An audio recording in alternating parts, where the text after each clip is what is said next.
नारायण नायक जड़े श्रमिक नेता आज्ञा जो ठिका कर्मचारी जो मानक मोहन माझी सरकार जो आइले कहले मुझे 40,000 पोस्टिंग करी कि ये जो आमर उपमुख्यमंत्री जो सिंहदेव महोदय कहले जे टाटा कंपनी आउटसोर्सिंग ना मुझा भारी खाली कष्ट होली मुझे कहूँ आपण बर्तमान चलतु दला इलेक्ट्रिक सेक्शन को मु आज्ञा से 13 मसीह रिटायर्ड करनी मुझे रिटायर्ड कला बेलू ता आगुरी 4-5 वर्ष है एनमान थे जो आउटसोर्सिंग पिला थिले वर्तमान आज्ञा से 17 वर्ष 18 वर्ष है चाकरी कर गोटे पोस्टिंग है आज्ञा ये टाटा कंपनी नेला जिते जो आगुरी जहाँ थे सरकार अमल आज पर्यंत गोटे लोक टाटा कंपनी पोस्टिंग कर कौन टाटा कंपनी जिते नेला से कौन टाटा कंपनी आउटसोर्सिंग नथिले कि आउटसोर्सिंग जो थिले तेणु टाटा कंपनी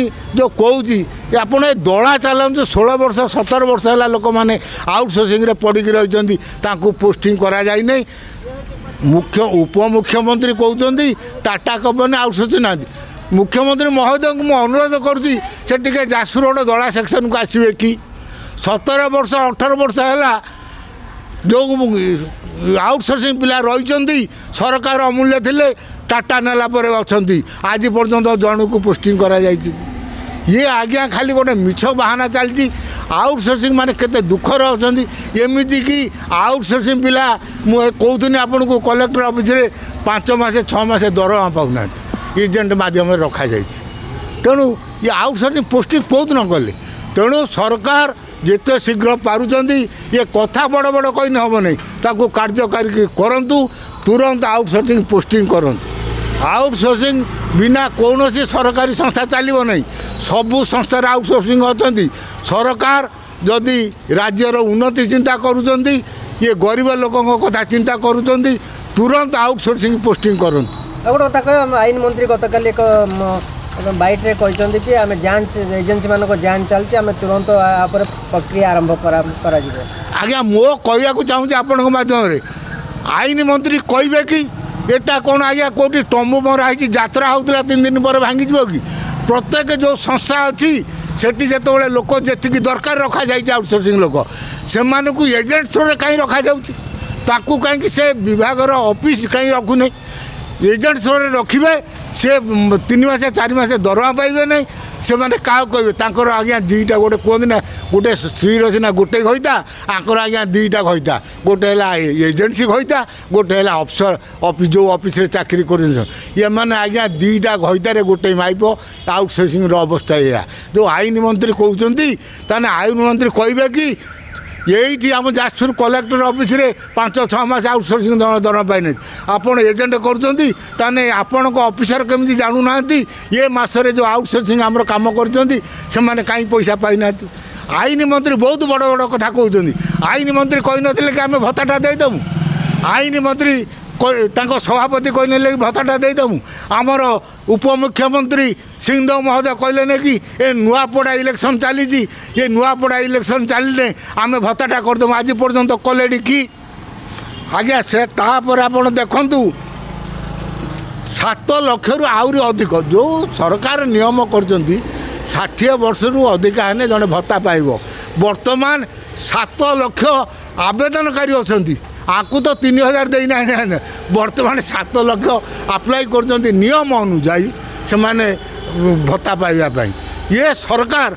खाली मिछ गालुआ कहूँ ना आउटसोर्सिंग पोस्टिंग करुँची ना आज्ञा ये जो भत्ता वाला को भत्ता दौर काली आज्ञा बलांगीर पुलिस धरती दादन खटिया को जाऊा 100 लोक कंट्राक्टर बटौला रात पुलिस धरती ये सरकार यदि लोक निजुक्ति दब कौन पेट पाई छुआ पिला भविष्य से बाहर राज्य को जाऊँ आज्ञा ये जो गोती श्रमिक है आज्ञा चालान होती ये सरकार बहुत बड़ कथा कहते किंतु ये सरकार गरीब लोक मानक नुह पुंजीपति मानक अच्छा जड़े लक्षपति दीदी कर लक्षपति दीदी आज्ञा बर्तमान सुभद्रा 6,23,525 जन आप्लाय कर सुभद्रा लक्षपति दीदी हे 6,25,500 लोक अपेक्षा कर लक्षपति दीदी होगा କେଉଁଦିନ ଆଜ୍ଞା ପ୍ରଭାତୀ ପରିଡ଼ା ମହୋଦୟା କହିବେ କି ଏ ଯେଉଁ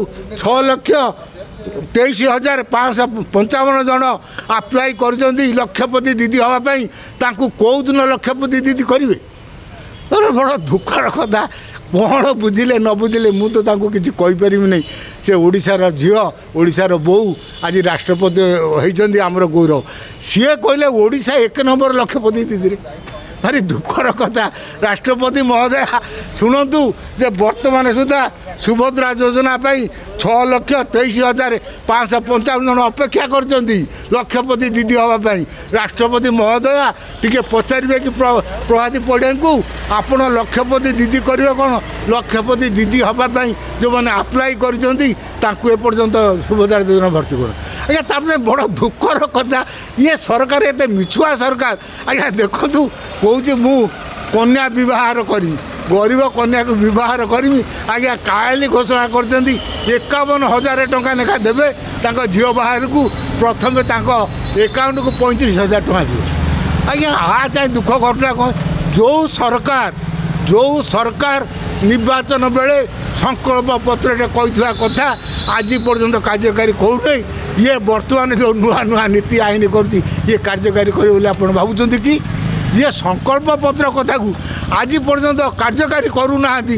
ଯେଉଁ କହିଥିଲେ ଭତ୍ତା ଦେବୁ 60ରୁ 80 ପର୍ଯ୍ୟନ୍ତ 3,000, 80ରୁ ଶ୍ରେଣୀ 3,500, 3 କିଲୋୱାଟ୍ ବିଦ୍ୟୁତ୍ ଛାଡ଼, ମଦ ବନ୍ଦ କରିବା ଆଜ୍ଞା କରିଛନ୍ତି କି?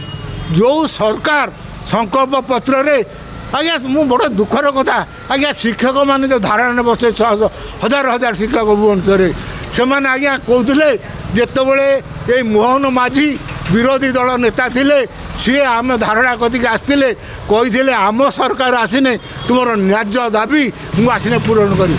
ମୋହନ ମାଝୀ ସରକାର କହିବେ କି?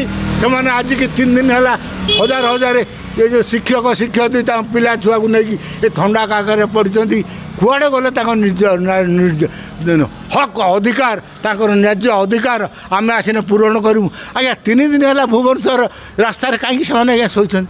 ଆପଣ ଟିକେ ମୋହନ ମାଝୀ ମହୋଦୟ କହିଥିବା କଥାଟାକୁ କାର୍ଯ୍ୟକାରୀ କରନ୍ତୁ। ଆଜ୍ଞା 6 ଦିନ ହେଲା ରାଉରକେଲାରେ ଡାକ୍ତରୀ ପିଲାମାନେ ରାସ୍ତାରେ ପଡ଼ିଛନ୍ତି। ତାଙ୍କୁ କହିଥିଲେ ଆମେ ଆସିନେ ତୁମ ପୋଷ୍ଟି କରିଦେବୁ। ଏଇ ମୋହନ ମାଝୀ, ନରେନ୍ଦ୍ର ମୋଦି ମଧ୍ୟ ସେମାନେ ଆଜ୍ଞା 6 ଦିନ ହେଲା ରାସ୍ତାରେ ପଡ଼ିଛନ୍ତି ରାଉରକେଲାରେ, ତାଙ୍କୁ ପଚାରିବାକୁ କେହି ନାହାନ୍ତି। ଆଜ୍ଞା ଇଏ ଗରିବ ମାରଣ ନୀତି ସରକାର, ଇଏ ଶିକ୍ଷା ବିଭାଗ ହେଉ ଡାକ୍ତର ବିଭାଗ ହେଉ ତାଙ୍କୁ ଯେତେବେଳେ ରାସ୍ତାରେ ଶୋଉଛନ୍ତି ଶୁଣୁନାହାନ୍ତି। ଇଏ ଆଜ୍ଞା ଏମାନଙ୍କ କଥା କ'ଣ ବୁଝିବେ? ତାପରେ ଆହୁରି ଗୋଟେ ଦୁଃଖ ମୁଁ କାଲି ଟିଭିରେ ଦେଖୁଥିଲି ଆଜ୍ଞା, ଯେଉଁ ଜଗତର ନାଥ ଜଗନ୍ନାଥ ଦାସିଆ ବାଉରୀରୁ ନଡ଼ିଆକୁ ନେଇଥିଲେ, ଯେଉଁ ଜଗନ୍ନାଥ ବନ୍ଧୁ ମହାନ୍ତି କି ଉପାସ ଶୋଇକି ଖାଇବାକୁ ଦେଇଥିଲେ, କିନ୍ତୁ ଦେଖନ୍ତୁ ଇଏ ଯେଉଁ ନବୀନ ପଟ୍ଟନାୟକ ସରକାର, ମୋଦି ସରକାର ଯେଉଁ ଥିଲା ଧର୍ମଶାଳା ଯେଉଁ ମଠ ଥିଲା ସବୁ ଭାଙ୍ଗି ଦେଇଛନ୍ତି। ଯେଉଁ ମୂଲ୍ୟବାନ ଘର କରିଛନ୍ତି ଯାତ୍ରୀ ରହିବା ପାଇଁ, ଗରିବ ଲୋକ ସାଧାରଣ ଲୋକ ରହିପାରୁନାହାନ୍ତି। ଆଜ୍ଞା ଜଗନ୍ନାଥ ଦର୍ଶନ କରିବାକୁ ଯାଇ ରାସ୍ତାରେ ଆଜ୍ଞା ଏଇ ଶୀତ କାକରରେ ପଡ଼ିଛନ୍ତି। ଇଏ ସରକାରର ଅଦ୍ଭୁତ ନୀତି। ଯେଉଁ ସରକାର ଯେ ଜଣେ ଠାକୁର ଦର୍ଶନ କରିବାକୁ ଯାଇଛି ତାର ଆଶ୍ରୟସ୍ଥଳୀ ନାହିଁ, ସେ ରାସ୍ତାରେ ଶୋଉଛି। ମଠକୁ ଭାଙ୍ଗିଛନ୍ତି, ଧର୍ମଶାଳାକୁ ଭାଙ୍ଗିଛନ୍ତି। ଯେଉଁ ଆଡ଼ମ୍ବରପୂର୍ଣ୍ଣ ଯାତ୍ରୀ ରହିବା ପାଇଁ କରିଛନ୍ତି ସେଠି ଜଣେ ସାଧାରଣ ଗରିବ ଲୋକ ରହିପାରିବେ। ଯେଉଁ ସରକାର ଠାକୁର ଦର୍ଶନ କରିବାକୁ ଲୋକ ଯାଉଥିବା ତାଙ୍କୁ ସୁବିଧା ଦେଇପାରୁନାହିଁ, ଖାଲି ମଠ ମନ୍ଦିରରେ ଗଦା କରୁଛି ଟଙ୍କା। ଆଜ୍ଞା ଏଇଟା ଗ୍ରହଣୀୟ କି? ଏଭଳି ଯେ ସରକାର ଚାଲିଛି। ମୁଁ ଆପଣଙ୍କ ମାଧ୍ୟମରେ ଅନୁରୋଧ କରୁଛି ନରେନ୍ଦ୍ର ମୋଦି ମହୋଦୟ କିମ୍ବା ଆମର ମୋହନ ମାଝୀ ମହୋଦୟ ଯେଉଁ କଥା କହୁଛନ୍ତି ତାକୁ ତୁରନ୍ତ କାର୍ଯ୍ୟକାରୀ କରନ୍ତୁ। ନହେଲେ ଆପଣ ସମସ୍ତଙ୍କ ଗାଣ୍ଡିରେ ହାତ ମାରି ସାରିଲେଣି, ଆଉ ମିଛ କହୁଛନ୍ତି। ଆ ପରେ ଭବିଷ୍ୟତରେ ଆପଣମାନଙ୍କ ପାଇଁ ଯେଉଁ ଆନ୍ଦୋଳନ, ଯେଉଁ ନେତୃତ୍ୱ, ଯେଉଁ ଲୋକମାନଙ୍କର ଯେଉଁ ଅଶାନ୍ତି ତାକୁ ଆପଣମାନେ ହଜମ କରିପାରିବେନି। ଆପଣମାନେ ଗାଦିରେ ବି ରହିପାରିବେ।